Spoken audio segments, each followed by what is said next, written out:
जैसा कि last episode में हमने देखा कि टैंग शैन और बाकी कुछ स्टूडेंट्स को श्रेक स्कूल के अंदर एडमिशन मिल गया है और अब वहां अंदर जाने पर उन्हें एक सॉसेज की दुकान दिखती है। जीवू का सॉसेज खाने का मन है, जिसकी वजह से वो तुरंत टैंग शैन से उसके लिए सॉसेज लाने के लिए कहती है और टैंग शैन उसके लिए सॉसेज खरीद कर लाने लगता है। वहाँ जब टैंग शैन उसको अंकल कहकर पुकारता है तो सॉसेज बेचने वाले आदमी को बुरा लगता है, क्योंकि वो असल में कोई अंकल नहीं बल्कि उनकी तरह ही एक स्टूडेंट है जो यहाँ सॉसेज बेचता है। ये सुनकर टैंग शैन को बहुत अजीब लगता है और तभी वहाँ फिर मिस्टर धाई भी आ जाते हैं जो अंकल सॉसेज को बहुत डांटते हैं क्योंकि यहाँ पर ये बेचना मना था। टैंग शैन पूछता है कि आखिर क्यों ये बेचना मना है, इसमें खराबी क्या है, जिस पर मिस्टर धाई बताते हैं कि ये सॉसेज इसकी स्पिरिट सोल से बनी है, इसकी स्पिरिट सोल फूड के ऊपर है, जिस वजह से ये अपनी बॉडी फ्लूइड्स को यूज करके सॉसेज बनाता है। अब ये सुनकर टैंग शैन को उल्टी आने लगती है और वो उसके सॉसेज वापस कर देता है। मिस्टर धाई इस सिचुएशन पर बहुत हंसता है। अंकल सॉसेज के कई सारे नाम है, लेकिन हम इनको ऑस्कर कहकर पुकारेंगे। वहाँ हम दो लड़कियों को भी देखते हैं जो इन्हीं के साथ एडमिशन लेकर आगे बढ़ रही थी।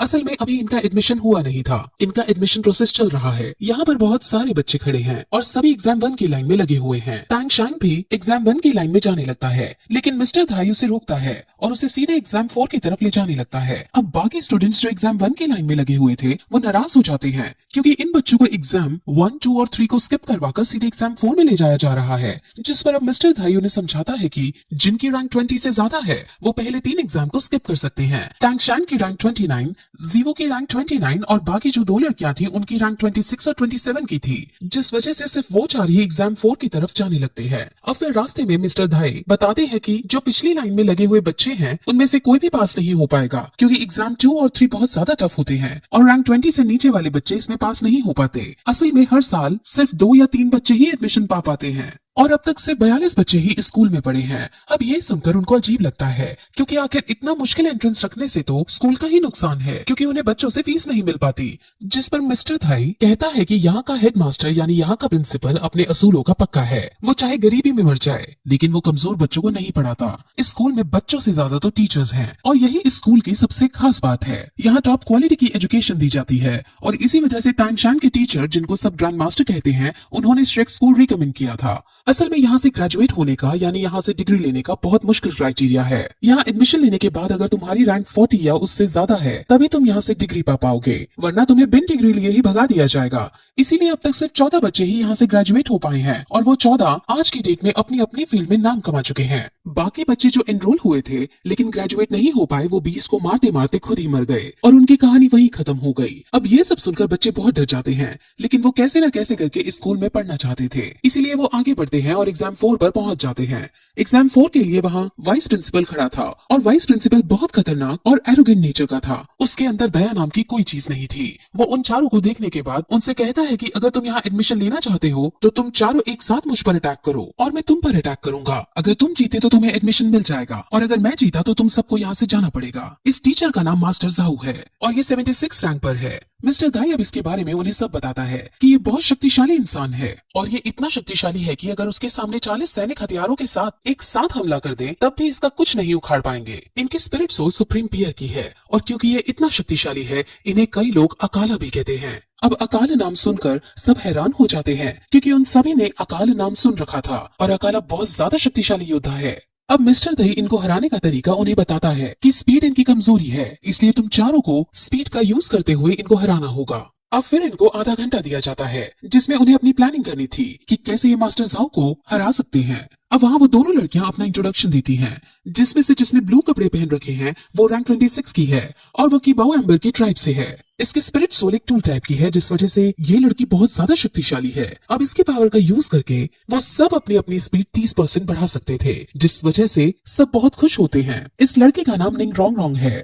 काले कपड़े वाली लड़की बहुत बहुत शक्तिशाली है और उसका नाम जूजू क्विंग है और उसके स्पिरिट सोल कैट की है। अब टैंग शैन उन सभी का लीडर बनकर उनको पोजीशंस देता है और आधे घंटे हो जाने के बाद वो टैंग शैन के कहे अनुसार उस पर अटैक करने लगते हैं। वो सब बच्चे अपनी अपनी स्पिरिट सोल का यूज करते हुए और टैंग शैन अपनी स्पिरिट रिंग का यूज करते हुए मिस्टर जाओ पर अटैक करता है, लेकिन मिस्टर जाओ बिना स्पिरिट सोल का यूज किए उन सबको रोक देता है और उन सबको पीटने लगता है। मिस्टर जाओ इन बच्चों को पीट पीट कर बहुत मजे ले रहे होते हैं और बच्चे उनसे हार रहे होते हैं। अब तांग शैन को गुस्सा आ जाता है और वो अब स्पिरिट रिंग का यूज करते हुए उसे बांधने की कोशिश करता है और उस पर पॉइजन भी छोड़ता है। और अब इससे मिस्टर जाओ को थोड़ी दिक्कत होती है, लेकिन अब उसे पता चल जाता है कि उसे इस लड़के से लड़ने में अब बहुत मजा आने वाला है। वो भी अब अपनी स्पिरिट सोल का यूज करता है और उस पर अटैक करता है और उनकी फाइट फिर से होने लगती है। लेकिन इस बार स्पिरिट सोल का यूज करते हुए वो सबको हरा देता है और जीवू को बेहोश कर देता है। अब जीवू को बेहोश देख तांग शैन को बहुत ज्यादा गुस्सा आ जाता है और वो अब कुछ और ना सोचते हुए सीधे मिस्टर जाओ के पास जाता है और कहता है कि अब ये मैच बंद करो, अब सिर्फ तुम्हारी और मेरी लड़ाई है और हम फिर से शुरू करेंगे। अगर मैं जीता तो तुम्हें एडमिशन देना पड़ेगा। मिस्टर जाओ मान जाता है और अब इस बार तांग शैन हिडन वेपन्स का खुले तौर पर यूज करता है और एक साथ कई दिशाओं से उस पर हिडन वेपन से अटैक करता है। ये हिडन वेपन्स उसके लिए नए थे, जिस वजह से मिस्टर जाओ इन हिडन वेपन से नहीं बच पाता। कई सारे हिडन वेपन्स उसे लग जाते हैं, लेकिन फिर भी वो क्योंकि 76 रैंक पर था इसीलिए वो उन सबको निकालने में कामयाब हो जाता है और हंसने लगता है। लेकिन फिर तांग शैन भी स्माइल पास करता है। यहाँ से हमें ये पता चलता है कि हिडन वेपन्स के अंदर पॉइजन लगा था, जिस वजह से मिस्टर जाओ पॉइजन से अफेक्ट होकर कमजोर होने लगता है और अब मैच को खत्म करने के लिए तांग शैन अपना हैमर उस पर देकर मारता है। अब इस अटैक से वो भी घायल हो जाता है, लेकिन मिस्टर जाओ भी अब लड़ने की पोजीशन में नहीं होता और मिस्टर धाई अब तांग शैन को विनर घोषित कर देता है। मिस्टर जाओ अब बहुत उदास होता है क्योंकि वो एक 13 साल के बच्चे से हार गया है। अब फिर वहाँ ऑस्कर भी आ जाता है और वो अपनी हीलिंग सॉसेज मिस्टर जाओ को देता है और मिस्टर जाओ अपने एरोगेंट बिहेवियर के साथ वहाँ से दुखी होकर चले जाते हैं। वहीं ऑस्कर जब निंग रॉन्ग रॉन्ग को देखता है तो उसका उस पर दिल आ जाता है और वो उससे फ्लर्ट भी करने की कोशिश करता है, लेकिन मिस्टर धाई लड़कियों को अपने साथ लेकर वहाँ से चला जाता है और इससे ऑस्कर जल भुन जाता है। वहीं रात को मिस्टर जाओ अपने ऑफिस में बैठा होता है और आज के मैच के बारे में ही सोच रहा होता है कि तभी उसे अपने आसपास किसी ताकतवर इंसान के खड़े होने का आभास होता है। वो तुरंत बाहर जंगल में जाकर चेक करता है और वहाँ से अपनी स्पिरिट सोल को बाहर निकालते हुए देखने की कोशिश करता है कि आखिर कौन है जो यहाँ पर बिना पूछे आ गया है। वहाँ तभी एक मास्क मैन आता है और वो अकाला कहकर उसे संबोधित करता है। वो मास्क मैन और कोई नहीं बल्कि तांग शैन का पिता तांग हाउ है। तांग हाउ के आसपास लाल कलर की रोशनी और एक बड़ा सा हैमर है और तांग हाउ बहुत ज्यादा शक्तिशाली है। इसकी रैंक 90 से भी ज्यादा है और ये बात मास्टर जाओ को पता चल जाती है। असल में तांग हाउ इस टीचर को सजा देने के लिए आया था क्योंकि आज सुबह इसने बच्चों के साथ अच्छा व्यवहार नहीं किया था। मिस्टर जाओ इनके सामने भीगी बिल्ली बन जाता है, लेकिन तांग हाउ बहुत गुस्से में है और वो उसे पीटना चाहता है। तभी वहाँ पर श्रेक स्कूल का डीन भी आ जाता है और वो क्योंकि डीन है इसलिए वो बहुत ज्यादा शक्तिशाली है। वो अपने वाइस प्रिंसिपल को ऐसे पीटता नहीं छोड़ सकता था, लेकिन जब वो सामने टैंग हाउ को देखता है तो वो समझ जाता है कि हम दोनों मिलकर भी इसका सामना नहीं कर पाएंगे और अगर मैंने इस लड़ाई में कूदने की कोशिश की तो मैं भी मारा जाऊंगा। यहाँ से अब हमें टैंग हाउ की शक्तियों का अच्छे से पता चल जाता है। टैंग हाउ की अपनी पूरी एक बैक स्टोरी है जो आपको बहुत शॉक करने वाली है और वो हमें अब आगे पता चलेगी। अब टैंग हाउ सीधे उस पर अटैक करने की कोशिश करता है और उसको उसकी ही भाषा में कहता है कि तुम्हारे पास आधा घंटा है और तुम्हें आधे घंटे तक मुझे डिफेंस करना है। आधे घंटे बाद मैं खुद चला जाऊंगा। अब मिस्टर जाओ डरते डरते अपनी स्पिरिट सोल का यूज करते हुए उस पर अटैक करता है, लेकिन टैंग हाउ बिना स्पिरिट सोल का यूज किए उसके अटैक को रोकता है और उसको पीटता है और तबीयत से पीट लेने के बाद वो उनसे अलविदा लेकर वहाँ से चला जाता है। अब सुबह बेटे ने मिस्टर जाओ को कूट दिया और रात को बाप ने, और अब इस सब से मिस्टर जाओ बहुत ज्यादा दुखी हो जाता है। हालांकि उन्हें ये नहीं पता चला था कि तांग शैंग इसका बेटा है। अब मिस्टर जाओ प्रिंसिपल यानी डीन से बहुत गुस्सा होता है कि आखिर उसने उसे बचाया क्यों नहीं, लेकिन बेचारा प्रिंसिपल खुद उसके सामने नहीं टिक पाता। वहीं अब अगली सुबह तांग शैंग की आंखें खुलती हैं और वो अपने आप को एक कमरे के अंदर ऑस्कर के पास पाता है। ऑस्कर उसे जगा हुआ पाकर उसे नाश्ता देता है और उसे फिर अपने बारे में बताता है कि वो ऑस्कर है और उसकी रैंक 29 है। वो फिर उससे जीवू के बारे में पूछता है और उनको देखते ही समझ आ रहा होता है कि जीवू तांग शैंग को पसंद करती है, लेकिन तांग शैंग ही ये बात नहीं समझ पाता। उन दोनों में जीवू को लेकर बात भी होती है, लेकिन तांग शैंग अब भी सिर्फ इतना कहता है कि वो सिर्फ मेरी एक दोस्त है। अब फिर तांग शैंग उस ग्राउंड में जाता है जहाँ उसने कल मिस्टर जाओ से मैच किया था और वहाँ जमीन में गड़े हुए अपने सारे हिडन वेपन्स उठाता है और साथ ही साथ उसे ये भी समझ आ जाता है कि उसे मिस्टर जाओ जैसे ताकतवर योद्धा से लड़ने के लिए और भी हिडन वेपन्स बनाने होंगे और उसे और भी हार्ड ट्रेनिंग करनी होगी।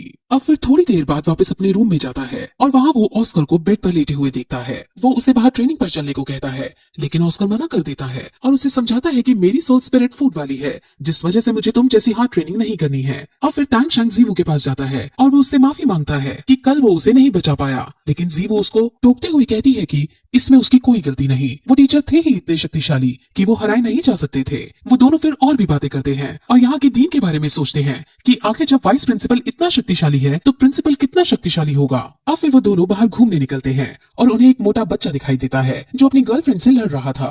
उसकी गर्लफ्रेंड उसे ब्रेकअप करना चाहती थी, लेकिन वो जबरदस्ती उसका हाथ पकड़कर उसे अपने पास खींच रहा था। और वहीं जब वो जीवो को देखता है तो वो जीवो के साथ भी फ्लोटिंग वे में बदतमीजी से बात करने लगता है, जिससे जीवो को गुस्सा आ जाता है और वो तुरंत उसे लड़ने को आगे बढ़ती है। अब वहाँ तांगशैंग आता है और मोटे लड़के से इस लड़की को छोड़ देने को कहता है, लेकिन मोटा लड़का नहीं मानता। अब तांगशैंग और मोटा लड़का फाइट शुरू करते हैं और मोटा लड़का तांगशैंग के हर वार से बच जाता है, यानी मोटा लड़का बहुत शक्तिशाली है। मोटा लड़का फिर अपनी स्पिरिट सोल को यूज करता है जो कि एक बीस्ट टाइप की थी और वो फिनिक्स थी। Phoenix spirit soul beast type में सबसे शक्तिशाली होती है और वो उड़ने के साथ साथ भी फेंक सकती है। अब ये देखकर जीवू और तांगशैंग बहुत शॉक होते हैं क्योंकि इतने मोटे लड़के के पास इतनी पावरफुल स्पिरिट सोल थी। लेकिन अब तांगशैंग अपनी भी स्पिरिट सोल का यूज करता है, लेकिन वो उससे बच जाता है क्योंकि तांगशैंग की स्पिरिट सोल एक प्लांट टाइप की थी और प्लांट हमेशा आग से डरता है, जिस वजह से अब जीवू उससे लड़ने जाती है। हालांकि जीवू पर भी वो भारी पड़ता है, लेकिन जीवू क्योंकि एक लड़की थी जिस वजह से वो उसकी सुंदरता से अट्रैक्ट होकर थोड़ा बहक जाता है और फिर जीवू को उसको हराने का मौका मिल जाता है और वो तुरंत उस पर अटैक करके उसे गिरा देती है। जीवू बहुत खुश होती है, लेकिन मोटा लड़का फिर खड़ा होता है और कहता है कि अब मैं तुम्हें नहीं छोड़ूंगा। और